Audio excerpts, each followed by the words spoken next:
में most welcome है। संविधान की जो हमारी सीरीज चल रही है उसमें आर्टिकल नंबर 25 हमने कंप्लीट कर लिया था। आज हम आर्टिकल नंबर 26 को स्टार्ट करेंगे। ये धर्म से संबंधित आर्टिकल है, मोस्ट इम्पोर्टेंट है क्योंकि कहीं ना कहीं इससे क्वेश्चन बनते हैं, इसलिए थोड़ा ध्यान से और थोड़ा डीपली इसको करने की और समझने की कोशिश यहाँ पर करते हैं। चलिए स्टार्ट करते हैं। आर्टिकल नंबर 26 का हमारा क्या करता है, धार्मिक और धर्माद उद्देश्य के लिए संस्थाओं की स्थापना और रखरखाव। यानी कि धर्म के उद्देश्य के लिए हमें किसी भी क्या करना है, हमें एक संस्था की स्थापना करना। यानी कि धर्माद उद्देश्य के लिए किसी भी हम एक संस्था की स्थापना कर सकते हैं और उसका रखरखाव कर सकते हैं। यह पूरी तरह अधिकार हमें संविधान दे रहा है। दूसरा क्या है इसका, क्योंकि इसके का खा गा घ करके ऐसे 4 पॉइंट दिए हैं, चारों को हम एक एक करके और उनके उद्देश्य हैं, उनकी इंपॉर्टेंस है, ये सभी समझेंगे। चलिए दूसरा नंबर का क्या है, अपने धार्मिक मामलों का प्रबंधन करना है। यानी कि आपका जो भी संस्था आपने स्थापित की है उसके जो भी धार्मिक मामले हैं उनका आप प्रबंधन कर सकते हैं। ये ध्यान रखना है, हमें एक एक स्टेप बाय स्टेप इसको समझना है, नहीं तो क्या मिसअंडरस्टैंडिंग हो जाएगी।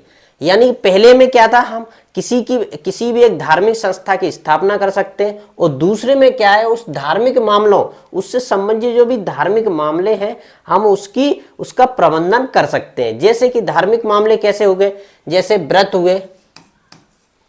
हुए, उपवास हुए, पूजा की प्रक्रिया हुई। जैसे गुरुद्वारे में लंगर व्यवस्था चलती है, मान लीजिए वो 7 की जगह 8 बजे चलाने लगे, 9 बजे चलाने लगे, 10 बजे चला सके, ऐसा वो कर सकते हैं।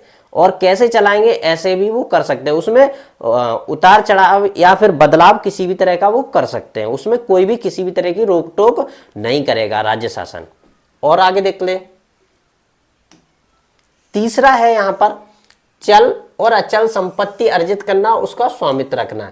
यानी कि जो भी धार्मिक सोसाइटी हमने स्थापित की है उससे संबंधित आप एक चल और अचल संपत्ति आप अर्जित कर सकते हैं। यानी कि आप एक मंदिर या मस्जिद या गुरुद्वारा आप उसके नाम से रजिस्टर्ड कर आप किसी भी तरह आप उसको बनवा सकते हैं और आप उसके ऊपर आप उसका स्वामित्व अपने पास रख सकते हैं। तीसरा पॉइंट ये कहता है, जैसे कि इसके लिए बहुत सारे, जैसे कि अजमेर शरीफ बना है अपना, जैसे कि बहुत सारे मंदिर और मस्जिद इसी के अकॉर्डिंग बने हुए हैं। चलिए और देखते हैं यहाँ पर। अब यहाँ पर चौथा पॉइंट हमारा क्या कहता है, ऐसी संपत्ति का कानून के अनुसार प्रशासन करना। ये बहुत इंपॉर्टेंट यहाँ पर पॉइंट बनता है, क्योंकि हमने सोसाइटी स्थापित कर ली, उसका मैनेजमेंट कर लिया और उसके जो भी व्रत थे वो सभी हमने कर लिए। अब यहाँ पर चौथा पॉइंट रख दिया गया है कि ऐसी कोई भी संपत्ति जिसका कानून के अनुसार प्रशासन करना। यानी कि जो भी हमने संपत्ति अर्जित की है वो कानून के अनुसार हम उसका प्रशासन कर सकते हैं। विदाउट कानून के यहाँ पर हम प्रशासन नहीं कर सकते, चाहे कोई भी सोसाइटी क्यों ना हो। अब आगे देख लेते हैं। लेकिन क्या हुआ, इन सभी बातों का रखते हुए सुप्रीम कोर्ट ने 3 बेसिकली गाइडलाइन यहां पर जारी की कि कोई भी सामाजिक धार्मिक सोसाइटी है वो ये 3 गाइडलाइन को फॉलो करेगी, तभी उसे हम धार्मिक सोसाइटी या धार्मिक संस्था के रूप में मान्यता देंगे। यानी तभी उसे धार्मिक स्वतंत्रता कहा जा सकता है। पहला क्या है, यहां पर ऐसे लोगों का समूह होना चाहिए। यानी कि कोई भी धार्मिक संस्था है वो लोगों का समूह होना चाहिए जिनकी मान्यताएं वे अपने आध्यात्मिक दृष्टि के अनुरूप मानते हो। यानी कि वे अपनी जो भी उसमें मान्यताएं वो अपनी आध्यात्मिक दृष्टि से अनुरूप ही मानते हो। और दूसरी बात इसमें एक और है कि मान लीजिए किसी की मान्यता किसी धर्म में हो तो ऐसा नहीं होगा, पर्टिकुलर उसी धर्म से रिलेटेड होना चाहिए। जैसे कि फॉर एग्जाम्पल तीर्थ जाना ये हिंदू धर्म की मान्यता है, लेकिन तीर्थ में किस तरह जाना, उसका किस तरह उपयोग करते हुए जाना, ये भी बहुत मायने रखता है। अब जैसे कि मान लीजिए मुस्लिम धर्म में मक्का जाना, तो वो भी एक क्या है, उसका एक मान्यता है, उसमें भी एक ये मान्यता है कि वहां जाकर जो भी व्यक्ति जाता है वो बहुत ही भाग्यशाली होगा, या किसी भी तरह की उसकी जो भी मान्यताएं जुड़ी हो वो मान्य रखते हैं। ऐसे ही सभी धर्मों में मान्यताएं हैं।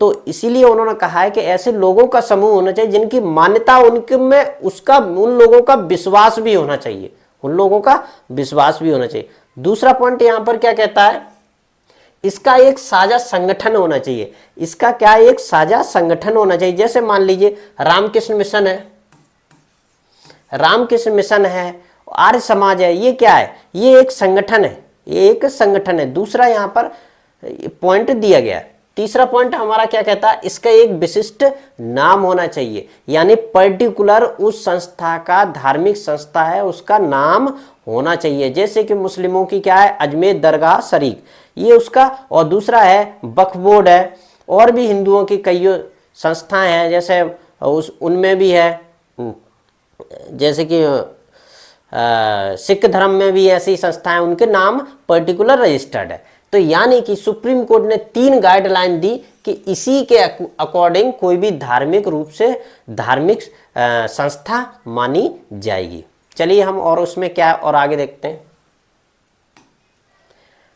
अब देखें, अब यहां पर थोड़ा सा और हम समझें, अनुच्छेद 26 के कुछ उद्देश्य भी है, क्योंकि पर्टिकुलर प्रत्येक आर्टिकल के कुछ ना कुछ उद्देश्य होते हैं, तो हम इसके भी कुछ उद्देश्य समझेंगे। यहां पर क्या कहा गया है, धार्मिक स्वतंत्रता का संरक्षण, यानी कि अनुच्छेद 26 का पहला उद्देश्य है आपकी जो धार्मिक स्वतंत्रता है उसका संरक्षण आपको देता है।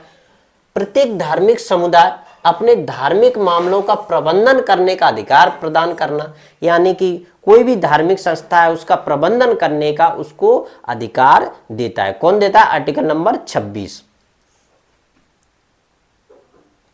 अब धार्मिक संप्रदाय केवल उन्हीं संस्थाओं को बनाए रख सकते हैं जो उस संप्रदाय को स्थापित की गई है, यानी कि जो भी धार्मिक संप्रदाय हैं उन्हीं धार्मिक मानों से संबंधित रहेंगी जो उसी के द्वारा स्थापित की गई हैं।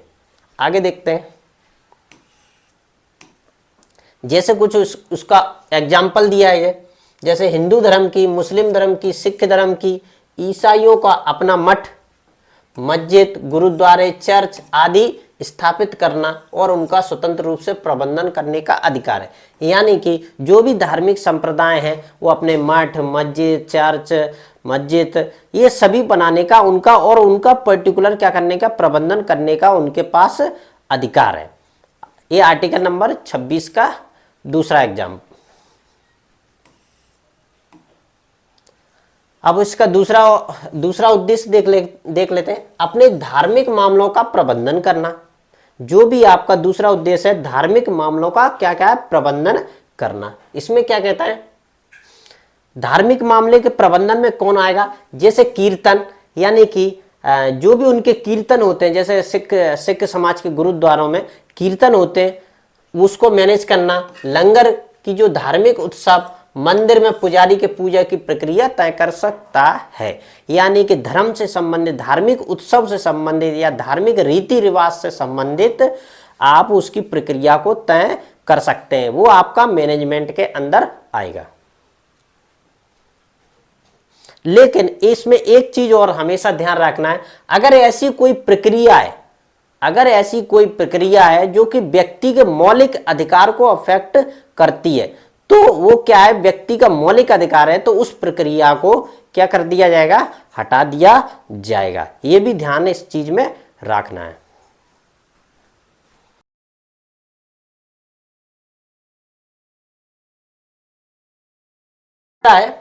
चल और अचल संपत्ति अर्जित करना और उसका स्वामित्व रखना। तीसरा हमारा जो पॉइंट था, चल और अचल संपत्ति अर्जित करना और उसको स्वामित्व रखना, लेकिन इसका उद्देश्य भी यहां पर हम समझ लेते हैं। जैसे कि फॉर एग्जांपल में एक तिरुपति बालाजी, काशी विश्वनाथ मंदिर या अजमेर शरीफ दरगाह जैसी धार्मिक संस्थाएं अपनी संपत्ति बंदोबस्ती का प्रबंधन स्वयं कर सकते, यानी कि इन सभीयों की क्या है, चल अचल संपत्ति है, उसको वो स्वामित्व के रूप में उसका मैनेजमेंट कर सकती हैं। ये आर्टिकल नंबर 26 का उद्देश्य है। और भी आगे देख लेते हैं। यहां पर चौथा उद्देश्य क्या है? ऐसी संपत्ति का कानून के अनुसार प्रशासन करना, यानी कि इसका बेसिक ऐसी कोई भी संपत्ति है जो कि उस धार्मिक संप्रदाय की है, उसका कानून के अनुसार उसका प्रशासन करना, ये उसका अधिकार है। ऐसी संपत्ति को कानून,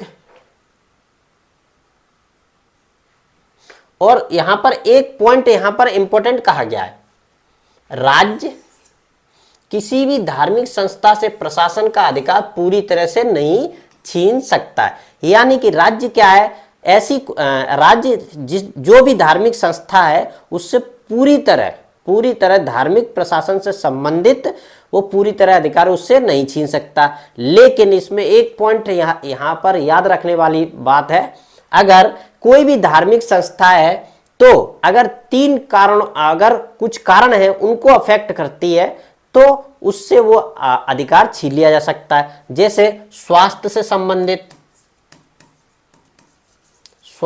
संबंधित नैतिकता है और सार्वजनिक हित,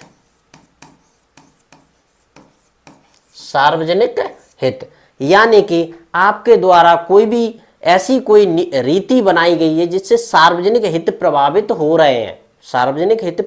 रहे हैं, या उसका मौलिक फंडामेंटल राइट प्रभावित हो रहा है, या उसके स्वास्थ्य पर किसी भी तरह का कोई प्रभाव पड़ रहा है, तो आपकी जो नीति है या रीति है उसको राज्य क्या कर सकता है, कानून के अनुसार, विधि के अनुसार उसको हटा सकता है या डिलीट कर सकता है।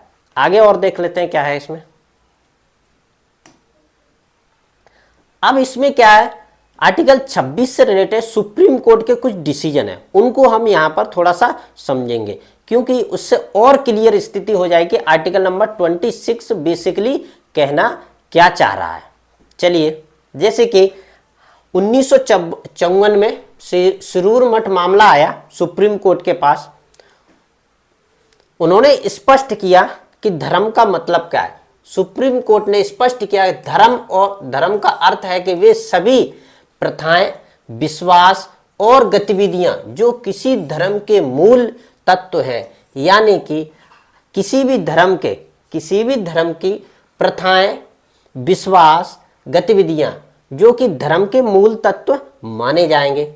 धार्मिक संस्थाओं को अपने धार्मिक मामलों का प्रबंधन करने की स्वतंत्रता दी गई है, यानी कि आपके जो भी प्रथाएं हैं, विश्वास हैं, गतिविधियां, उनको आप किसी भी तरह मैनेजमेंट कर सकते हैं, उसकी आपको पूरी तरह स्वतंत्रता है।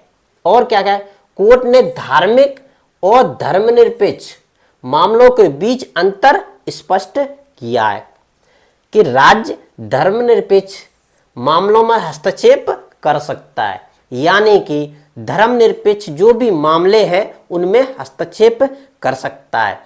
धर्मनिरपेक्ष का मतलब होता है कि आप सभी धर्म, जैसे सभी धर्म हो जाएंगे यहाँ पर, क्योंकि इंडिया में क्या है, मोस्टली डिफरेंट टाइप्स के धर्म निवास करते हैं। तो धर्मनिरपेक्ष राज्य में भारत जो राज्य है वो इंटरफेयर कर सकता है। उनके प्रथाओं में ऐसा कुछ है जो कि मनुष्य और मनुष्य के बीच भेद उत्पन्न कर रहा है, तो उसमें राज्य क्या है, इंटरफेयर कर सकता है।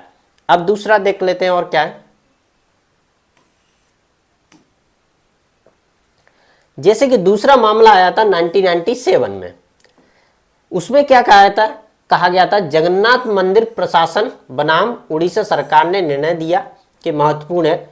सुप्रीम कोर्ट ने धार्मिक संस्थाओं के प्रबंधन में राज्य के हस्तक्षेप को सीमित कर दिया, यानी कि धार्मिक मामले जो भी हैं उनके धार्मिक संस्थाओं के प्रबंधन के मामले हैं, सुप्रीम कोर्ट ने उनको राज्य को क्या कर दिया, थोड़ा सा सीमित कर दिया कि आप इनमें इंटरफेयर मत कीजिए जब तक कि यह सार्वजनिक व्यवस्था, जैसे कि मैंने पहले भी इसमें क्या है कि जब तक वह सार्वजनिक व्यवस्था के लिए आवश्यक ना हो, यानी कि सार्वजनिक व्यवस्था किसी भी तरह की अगर बिगड़ती है आपके धर्म की वजह से, तो तब राज्य उसमें इंटरफेयर करेगा। अगर नहीं बिगड़ती है तो आराम से आप उस क्रिया को कर सकते हैं, कोई प्रॉब्लम नहीं है। निर्णय धार्मिक स्वतंत्रता और सार्वजनिक हित के बीच संतुलन पर केंद्रित है। यानी धार्मिक जो भी स्वतंत्रता है और सार्वजनिक हित, आपको बैलेंस बना के चलना पड़ेगा। ऐसा नहीं है आपकी कोई भी मान्यता है और उस मान्यता से जो सार्वजनिक हित प्रभावित हो रहे हो आप उसको कंटिन्यू करें, तो ऐसा नहीं हो सकता है। राज्य कहीं ना कहीं उसमें इंटरफेयर करेगा और कानून बनाकर उस पर प्रतिबंध भी लगा सकता है। तीसरा यहां पर तीसरा मामला एक और आया है, बहुत ही फेमस रहा है, ये बहुत ही फेमस रहा है और इसमें काफी डिबेट भी चली है। ये 2018 में आया था, सबरीमाला मंदिर मामला था।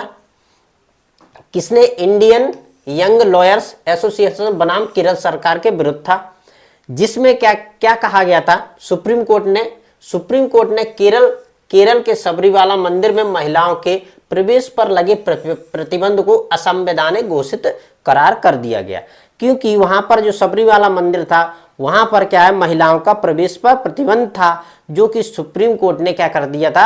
असंवैधानिक घोषित कर दिया था। क्योंकि ये कौन कौन से आर्टिकल को प्रभावित कर रहा था?